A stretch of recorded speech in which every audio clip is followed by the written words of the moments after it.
لقد نصركم الله في مواطن كثيرة ويوم حنين إذ أعجبتكم كثرتكم فلم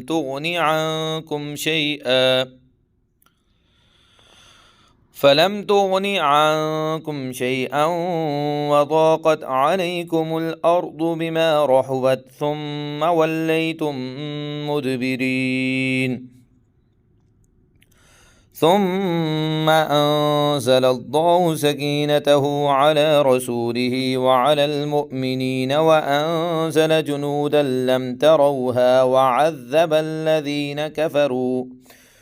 وذلك جزاء الكافرين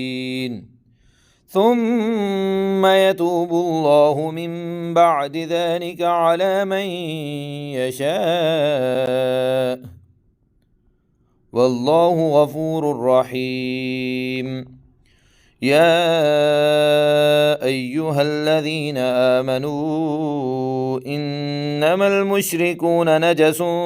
فلا يقربوا المسجد الحرام بعد عامهم هذا وإن خفتم عيلة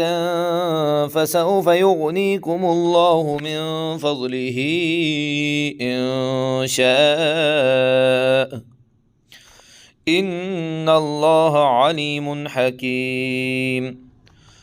قاتلوا الذين لا يؤمنون بالله ولا باليوم الآخر ولا يحرمون